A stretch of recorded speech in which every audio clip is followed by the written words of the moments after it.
Tuesday, February 25th meeting of the St. Bernard Community Improvement Corporation to order. If we could have a roll call by the secretary, please. President Stuger. Present. Tom Rolfson. Present. Bob Culbertson's absent. Chris Schildmeyer is here. Joe Brickler. Here. Peggy Brickwick. Here. Ray Culbertson. Present. Jeff Edwards. Present. Ali Palmer. Chris Sauer. Here. Amy Usmali. Here. And then Meredith Hughes. Here. Taylor Volt. Tim Wordman. Here. Does anyone have anything from the treasurer as far as the treasurer's report? Okay. Hopefully we'll, as far as going back to the minutes, as far as the secretary, you've been presented with the minutes. Is there a motion to approve the minutes as printed? Or is there corrections? Just one.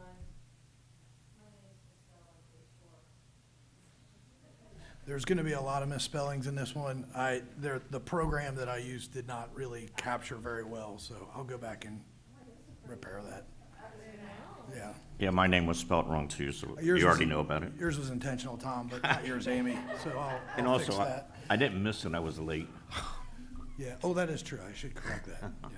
So if you'd like to submit the corrections for the spelling errors, but we can get that dealt with. But other than just minor errors for spelling of names of the board members, perfect. So with that being said, I'll make a motion to approve the minutes with the corrections. second? Anybody? I'll second it. Thank you.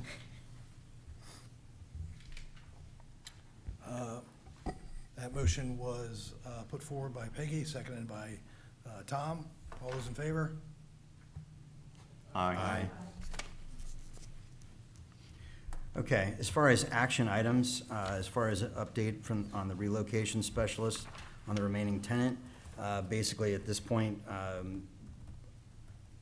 we're still working with the one remaining tenant, making progress, looking at potential other locations within and without St. Bernard. Also, just to let everyone know, at this point, because of where we are at a minor impasse at this point, it kind of carries right into the next action item. It has become obvious that we needed to retain legal counsel. So at this point, as far as to assist with the relocation and also with our operating agreement for the developer, kind of at this point, I was going to turn it over to Meredith to give an explanation because we do need to approve the retention of those services. So we met with Steve Gooden at Porter, Wright, Morris, and Arthur. He came highly recommended by Kathleen Norris, who is the relocation specialist that we've been working with. We've reached a point in the discussions with our remaining tenant that I think it would be prudent to engage legal counsel to negotiate on our behalf going forward. We've kind of been at a standstill, and it is very important that we reach a resolution with them sooner rather than later. The type of negotiating that this situation requires is a little outside of my wheelhouse, so I have recommended that we hire someone who is more well-versed in that area. That someone is Steve Gooden. He has presented a letter of engagement. I don't think it gives an actual amount. He, like most lawyers, unfortunately bills hourly, but his estimation for the entire matter was between $10,000 and $12,000. And that would be start to finish, so not. So at this point, I mean, I think this would be well worth, our investment. We're, again, at somewhat of an impasse, and we need the assistance of legal counsel to be able to move forward. So I would make a motion that we actually retain the services of Steve Gooden from Porter and Wright. Would there be a second? I'll second it. Call the roll on this. Yes. We'll call the roll on that motion. Joe Brickler? Here. Okay. Peggy Brickwick? Yes. Ray Culbertson? Yes. Jeff Edwards, Yes. Allie Palmer, Yes. Chris Sauer, Yes. Amy Osmali, Yes. and I'll vote yes.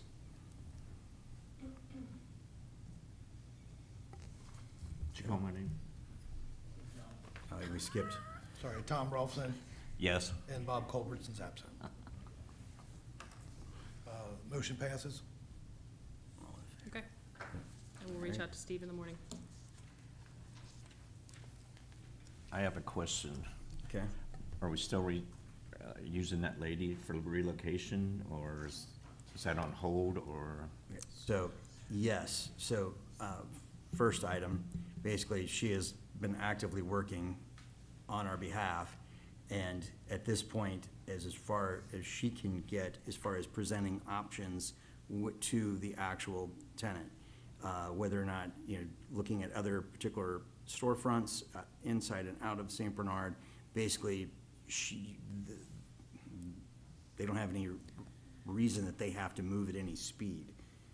That's the problem. So basically, at this point, she has presented everything to their representatives from Cushman Wakefield, and at this point, now, legal counsel will move in to present them with what we need. So yes, she's still working for us. Next item on the agenda, we actually have representation. We have Scott Holman from O'Rourke Wrecking here, actually. And we actually, just to give everyone in the audience kind of a little bit of background here, we did go out for bid. Mr. Wordman actually led that charge here as we needed. But again, the village was fortunate to receive a $339,000 grant from Hamilton County for the demolition of the shopping center, and then the CIC has received an over $450,000 grant from the state of Ohio as well for our project. So I don't know, Tim, if you'd like me to turn that over to you to kind of explain what we did in process, and then we could ask Scott to kind of explain the next steps. Sure. So as the president indicated, we did go out for bid. We received 9 bids through the competitive RFP process. O'Rourke came in the lowest, and so we plan to move forward with them. I asked Scott to come tonight just to kind of give an overview of, if all goes according to plan, what the potential timeline might be, realizing that there are some things in play that need to get settled. But if all were to go to plan, I think if you could give us just an idea of what your process would be, how long it would take, where you would start, what it would look like while you're doing the demolition, just so the residents might have an idea of what to expect going forward. We have that nice handy microphone right behind you, sorry, if you don't mind. Sorry. Or if you don't feel like standing, you're welcome to, whatever's easiest for you, just as long as that way you're on camera. Sure. Scott Holman, O'Rourke Wrecking, Chief Estimator at O'Rourke. I was the one in charge of putting the bid together for this project. This project is mass demolition of the strip center and the former bank and bar there, building there at the strip center. The process moving forward, once we secure the contract, we will then apply for the demolition permit through the city of St. Bernard. We will also file the EPA notification with the Ohio EPA. It's a 10-day notification, 10 working days, so it's a 2-week waiting period. There's no abatement. There is universal waste that we will then send our crews in to go collect and dispose of properly. At the same time, we'll be calling in the utilities for disconnect with Duke Energy, the gas, electric, water, as well as we're a certified tapper, so we will then cut and cap the sewer and get them inspected prior to demolition with MSD, securing that permit as well. Once we have permits in hand and everything's ready to rock and roll as far as utilities, we will fence the site with temporary fence panels. We typically don't put them up before that time because they're an attractive nuisance. Once somebody sees an O'Rourke fence go up, everybody wants to get in.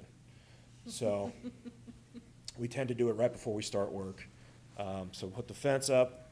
We will then mobilize our excavators to the site. They will proceed with the buildings. Typically, I think we would start with the smaller structure first. We'd wreck it, put it on the building on the ground, as we call it. We would sort the materials, send them off-site to recycling facilities and/or landfill.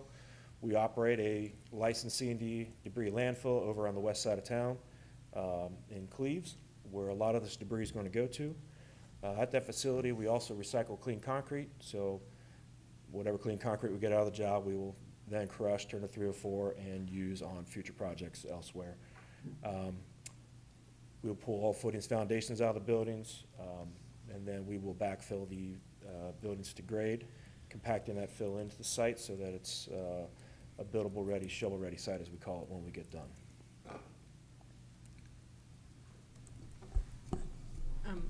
How long would you estimate the process, kind of start to finish, for both buildings?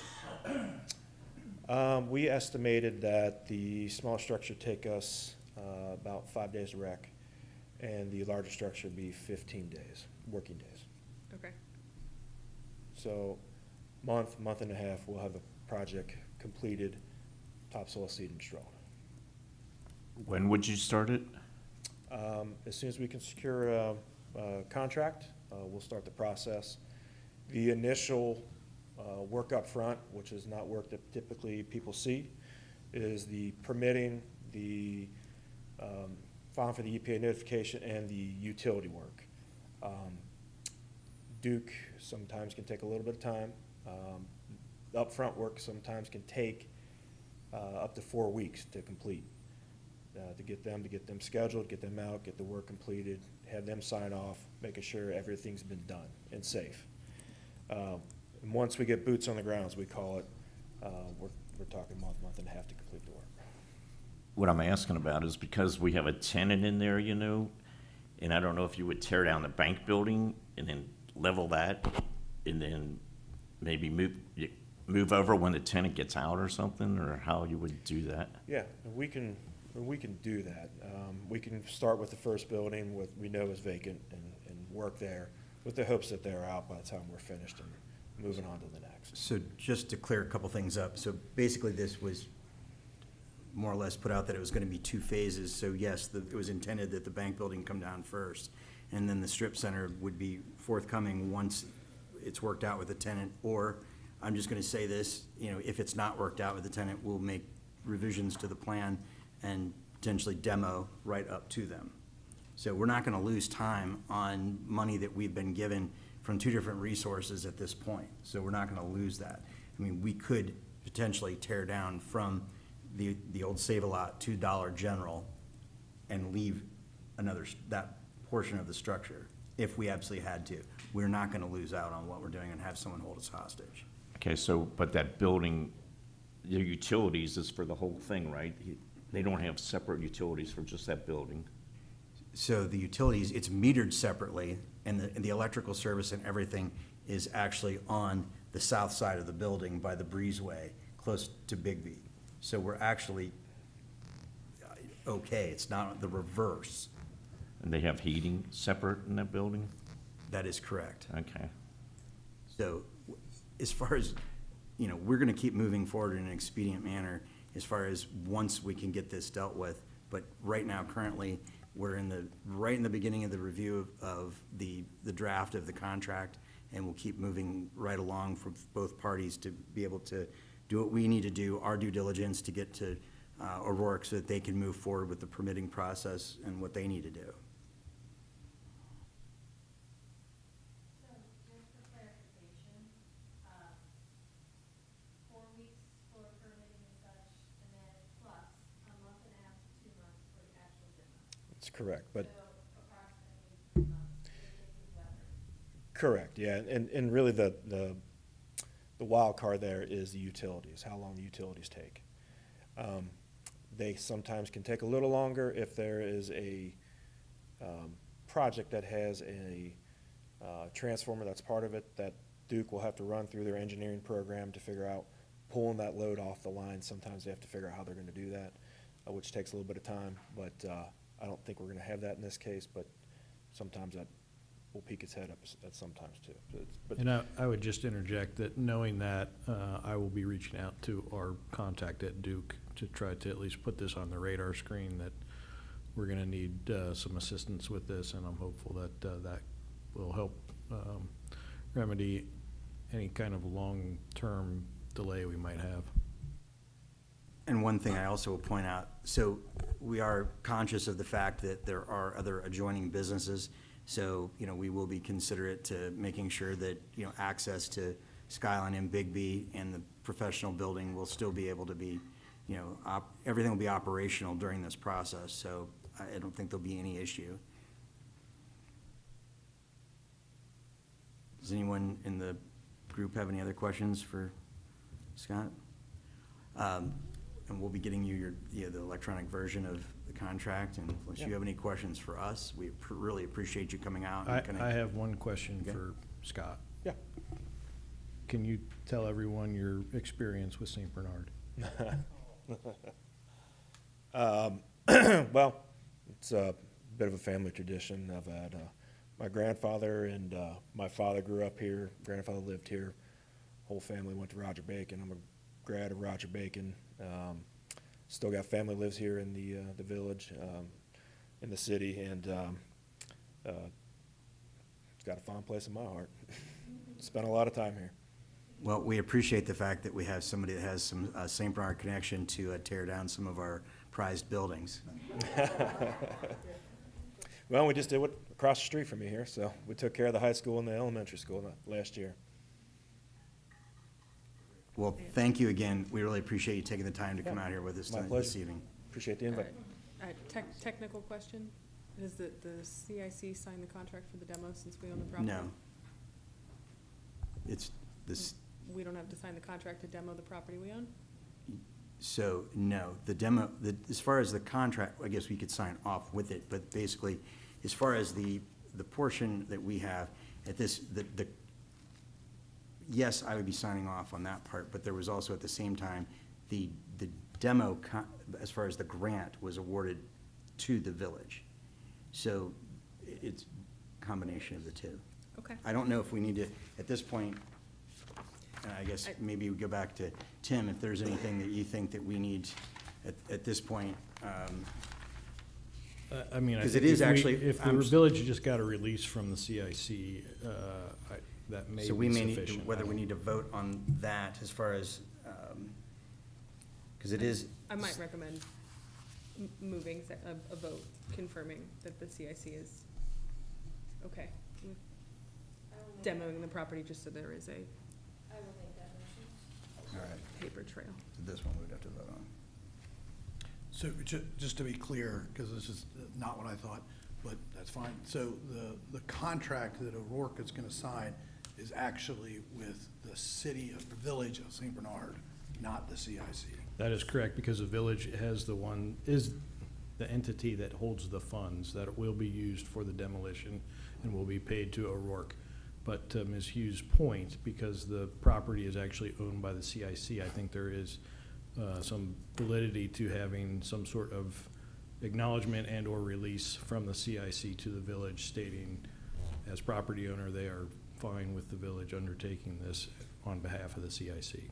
Okay, so, And I think for purposes of this meeting, a vote or a discussion to that effect, so that there is kind of a formal authorization for whatever document ends up being generated for that consent, I think that would be. okay, so that motion was made by Amy Yosmali in accordance with what Tim and Meredith have just said, let's say, and seconded by Joe. Did you second that? Joe Brickler. We'll take a up-down vote for that. President Stuchel, Yes. Tom Rolfson. Yes. Bob Colbert's absent. Chris Schulmeyer votes yes. Joe Brickler. Guys, turn your mics off. Peggy Brickwig. Yes. Ray Culbertson. Yes. Jeff Edwards. Yes. Amy Palmer. I'm sorry, Ally Palmer. All right. Chris Sauer, Yes. and then Amy Yosmali. Yes. All in favor, no nays. I have one question. Isn't one of the grants in the CIC name? It's not, they're both for the city? So the initial, and part of what is basically the reason for this needing to move forward in an expedient manner, the village was awarded a grant for $339,000 from Hamilton County. So basically, we have an extension through August to have that money spent.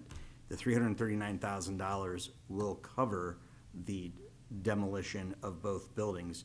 And then the other grant that the CIC received, actually for the 450-some thousand, basically will cover, site development and preparation, and that will be later. But as of right now, the village is fronting the actual cost of the demolition, and it's a reimbursement grant, and they, again, will be writing a check to the village for whatever billable amount is paid out.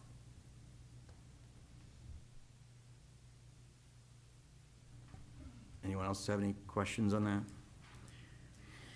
Next item on the agenda as far as action items. Thanks again, Scott. We appreciate it. We'll be talking to you soon. So as we previously discussed, and we tabled this, as far as the request for proposals, the RFP for mowing for 2025, we tabled that last meeting because of the potential of us being able to work through an agreement with the Hamilton County Land Bank. As far as that did not formulate at this time.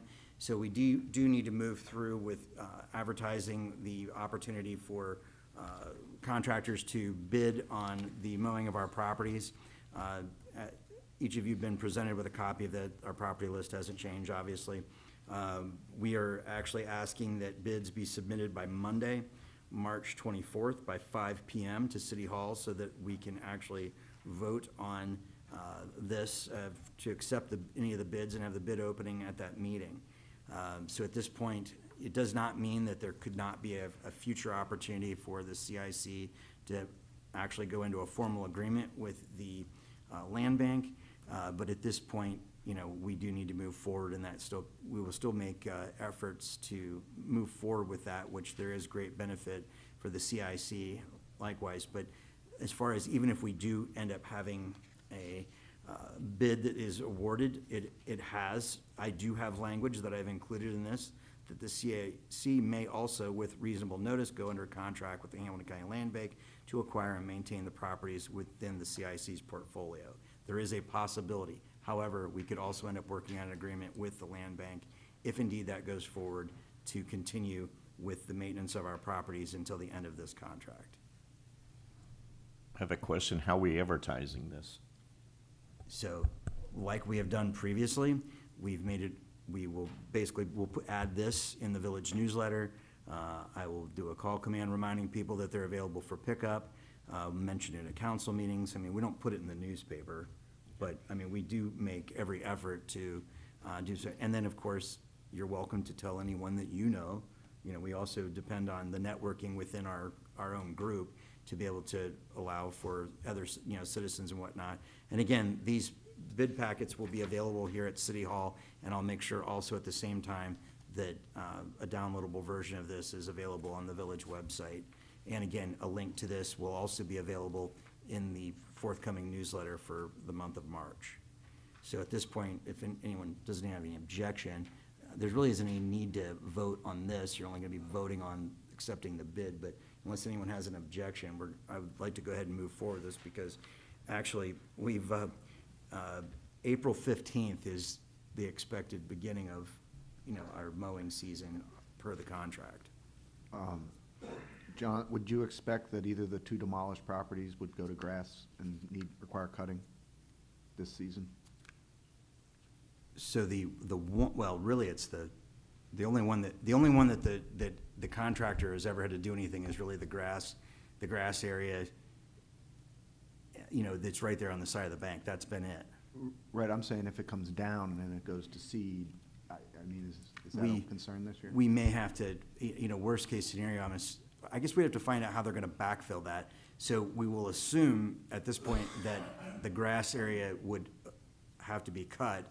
I'm not sure what the backfill area would look like as far as whether or not and Chris, maybe you could, do you have an idea if they were I to, would say best case scenario, I mean, today's February 28th, he said 2.5, 3 months. I'm just. No, I know, but what does that put Yeah, us, I mean, I think- end of May? they wouldn't see that? So they wouldn't They- seed it. Well, they will seed it when they're done, right, in May or June, and it might need to be cut towards the end of the year, but it also might not, depending on how quick it takes. If I'm correct, the bid packet actually does require that they seed it.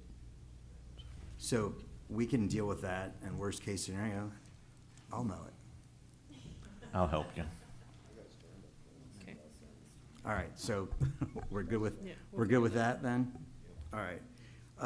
What I'd also like to do, so here at the end of the meeting, I would like to actually, I'm going to ask for a motion to go into executive session, but beforehand, as far as going into executive session to discuss the sale of property, but what I'd like to do is actually, since we do have a few extra people from what we normally do, if anyone in the group has questions, but we actually did have another citizen that asked for us to have a more or less a town hall meeting to discuss, what we have going on right now currently with the shopping center. And, one of the things that I will make, known, I mean, this is totally a public meeting, it's televised, you can watch just like the council meetings.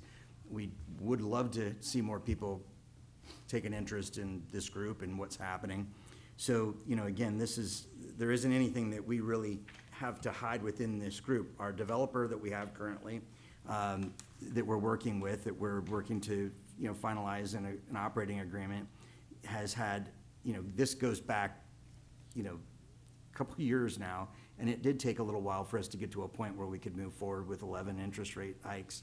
But the point being is that there was a community engagement portion to that was very well advertised, where we actually encourage the public to come and participate in what they would like to see.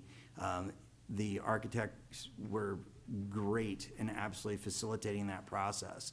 So at this point, we also have had now, some further meetings with the developer who's come and done a presentation with, slideshow opportunity to see actual design work, which the exterior design work, as far as the only thing as of right now is kind of an attempt.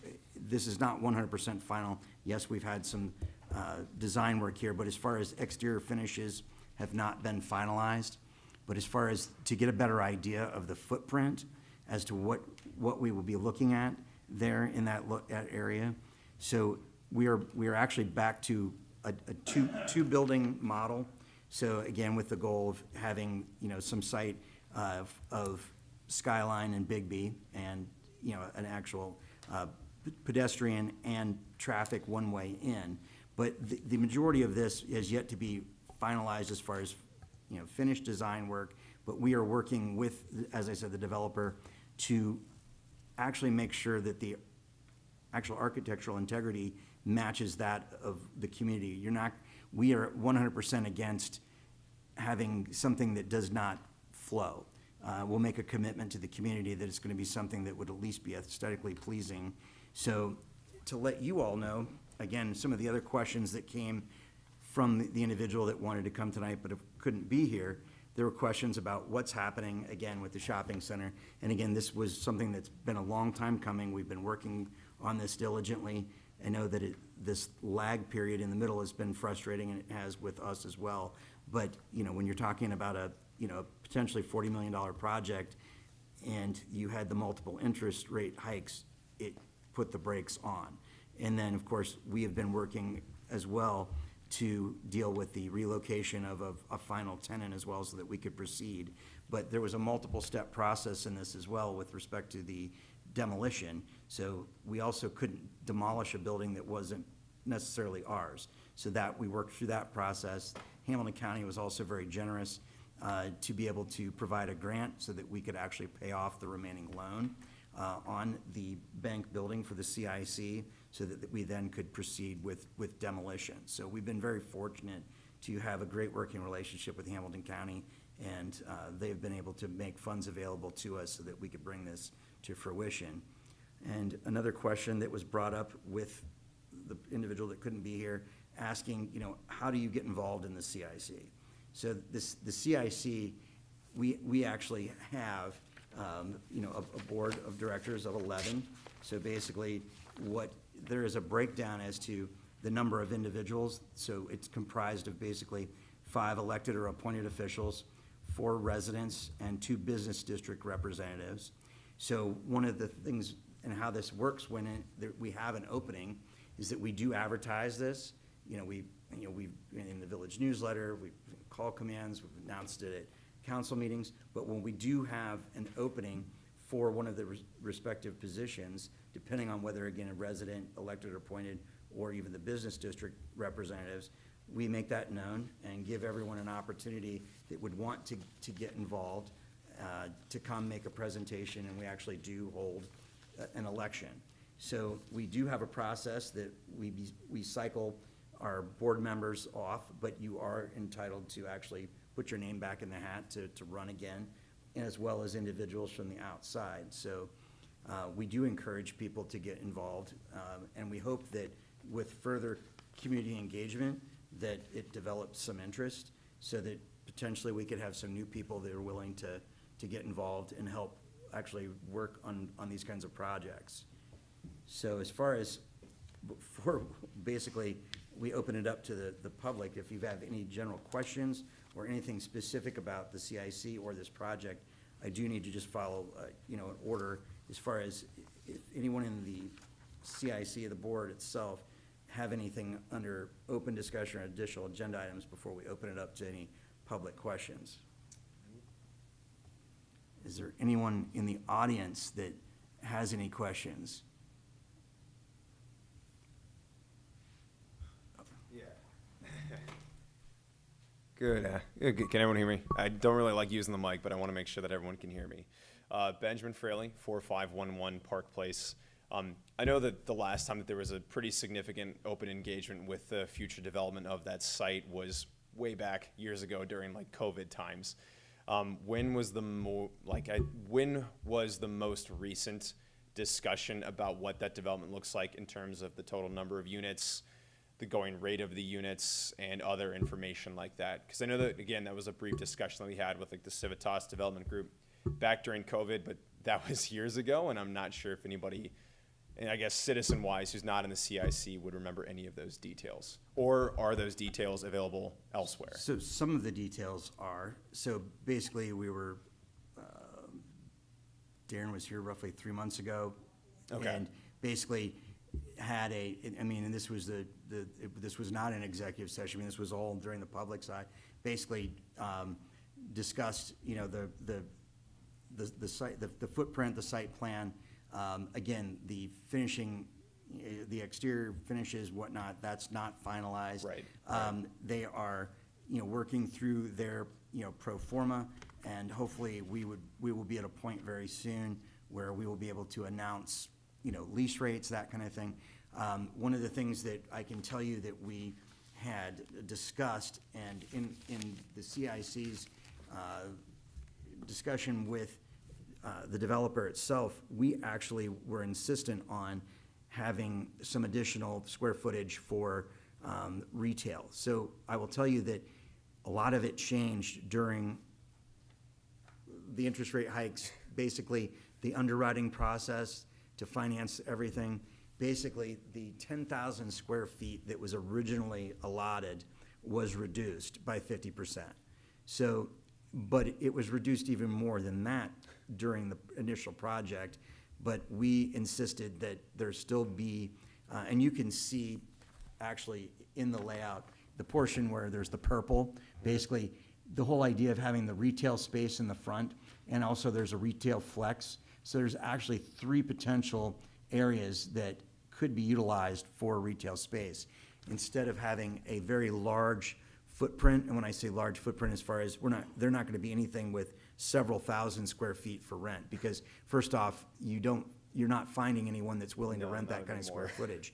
So the goal that we have would be is that to hopefully be able to bring potentially other opportunities, whether it be a restaurant, combination restaurant bar, there are available liquor licenses. So one of the nice things is having the retail right there in that location, is that what basically the developer wanted to do is be able to showcase this. So you see there's a little public plaza in the front.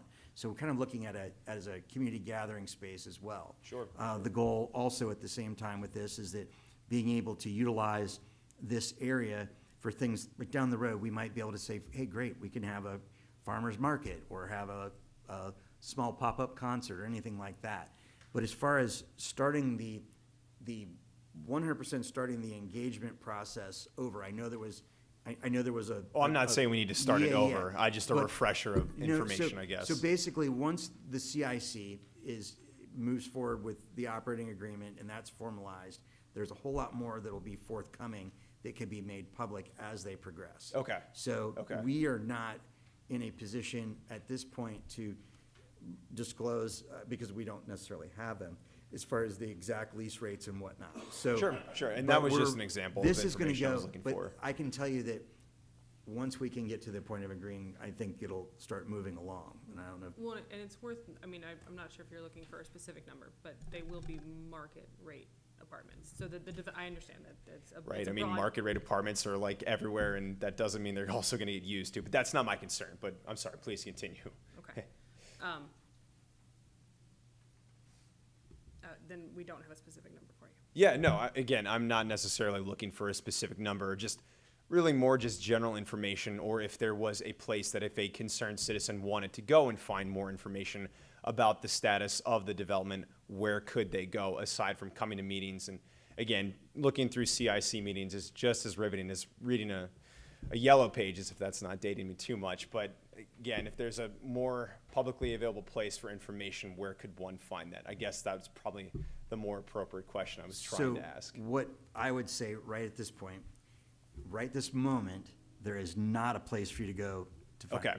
But what I will commit is that once the CIC is actually back in a formal agreement, and once we can start releasing publicly information that could be forthcoming, we will create a link for any interested parties to be able to find further information and continued updates. Good. So we were not in a point where there was anything to release. Right, it makes sense. You So- can't really provide information but when there's we no are- new information or we any are getting- concrete. We are Sure. getting there, and I think that's a great suggestion, but we will make that commitment to doing so. Sure, excellent. Another question, has there been any discussions about using that development for any sort of enhanced citizen available, like a recreation center or anything of the like, or is it going to be strictly for the tenants who are in that building too?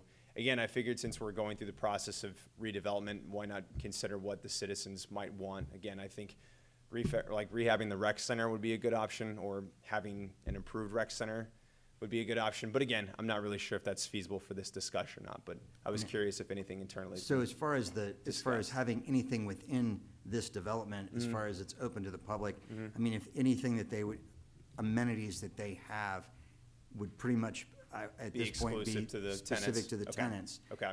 As far as your reference to, remodeling the rec center and whatnot, we do continue to buy new equipment. If there's ever a point where it looks as though we need to do a facelift or anything else in upgrades, I mean, we're open to that. I mean, we do budget to spend money for the recreation center, so, and we also at the same time make sure that we try to keep it within a reasonable Sure. cost to the Sure, citizens, sure. and not being like a typical, local gym, so. Right.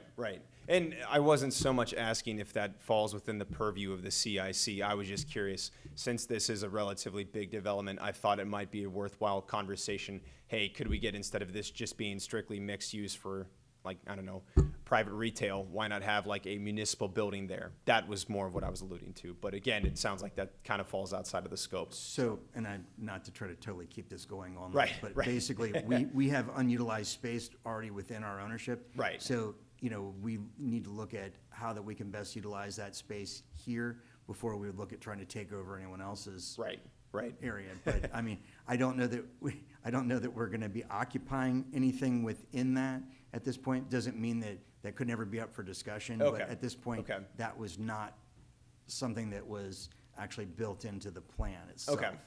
No, and that's fine. That's just what I was curious about too. I think the so. exterior of the development, as far as, again, like the public plaza, that kind of thing is what we're talking about as creating kind of a destination for potential events and that kind of thing, but not anything on the interior. Okay, okay, good. That was more of the question I was asking too, so, thank you. Certainly. Jonathan, is this available to, I mean, were they up there and stuff? Because, if somebody just wants an idea what it may look like. Yes, I So put that's- them, yeah, they they're up can- there. they can look I at put them that. out, yes. But as far as, again, the whole idea is that at this point, what you have is a draft. This is not 100% gospel of exactly finished plans, but as far as for the sake of the residents, trying to look at how would this look on that horrific looking site right now. So we wanted to make sure that you saw what the actual footprint would look like, what the schematics would be as far as the potential, the two buildings, approximately how much square footage, that kind of thing, and how it would be planted. Would this be available to anybody who is not at this meeting? Yes, I'll make it available, and we'll verify that I can put this on our website and all, if anyone, just to start with maybe the, Again, I'm not yeah. assuming that anybody is going to be taking No. this as like the gospel, but Yeah. I'm just curious as if somebody wanted to get a better idea who is ignorant, this would be a fantastic resource for them. to look at. Certainly. Great idea. Okay, anyone else? All right, Wilma Jennings at 33 Phillips Avenue. It's 191 units and 12 townhouses. Where are they all going to be parking? so actually, there is going to be more parking than what it appears. I'm trying to remember the exact, 280 parking spaces plus an additional 20 on the street. And basically, they've done the math as well, as far as the difference between when they would be home. We've given the consideration with the businesses that are there and the space that would be utilized for them and reserved exclusively. And they have done the math that they feel that it's an adequate amount of parking available to those individuals. What about the post office? So the post office will still have, if you're looking at the, if you flip to the second page on the back where it shows future development. So the post office itself, the village has a perpetual lease that still has to be addressed. So we can actually relocate them up to a quarter mile away. But for right now, where it identifies future development, their space is still, there's still adequate for both. So, but you could not build over where the future development is without us relocating them, but that would be in another phase. So we will find alternate area for them. Okay, thank you. Is there anyone else before I ask our, okay? Good.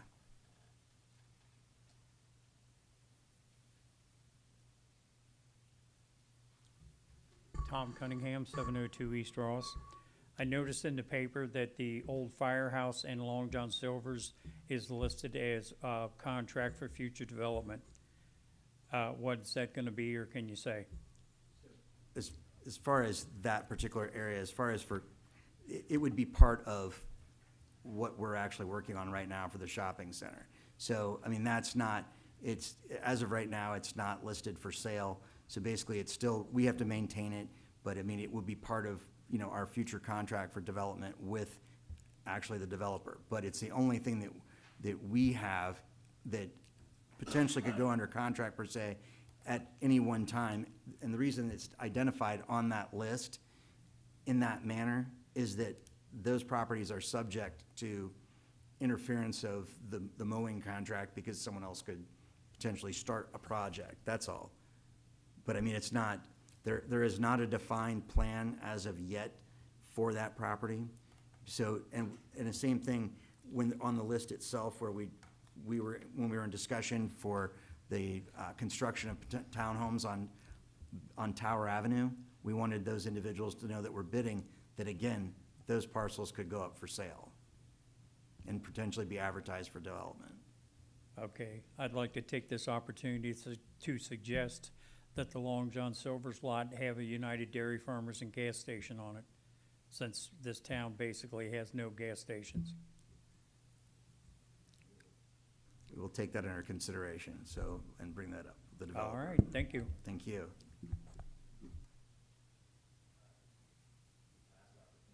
Last opportunity before we, so at this point, I'm going to ask for a motion to go into executive session for the discussion of sale of property. And just to let everyone know, after we come out of executive session, the only thing that you'll see would be a motion to adjourn. So you're not going to be missing anything, and we won't strike this back up again. So we appreciate you coming this evening. And we appreciate it, and hopefully you see, you all come back again. Thank you. You might want to mention the next thing. So our meetings are always on the fourth Tuesday, so our next meeting is on Tuesday, March 25th at 6 PM. So you want to mark your calendars.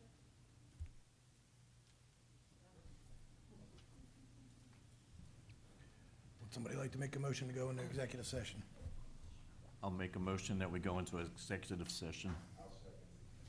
Motion made by Tom Ralston, seconded by Joe Brickler. Yeah, we need to do a vote on this though, right? Yes. We do need it. Jonathan Stuchel, Yes. Tom Ralston. Yes. Bob Culbertson's absent, Chris Schulmeyer, yes. Joe Brickler. Yes.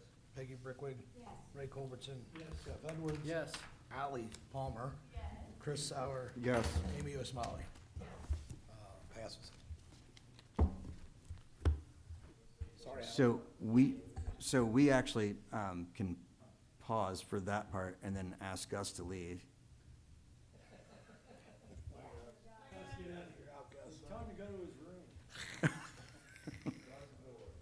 Thank you, Gus. We appreciate your attention. President Jonathan Stuchel. Yes. Vice President Tom Ralston. Yes. Yes. Yes. Ally Palmer. Yes.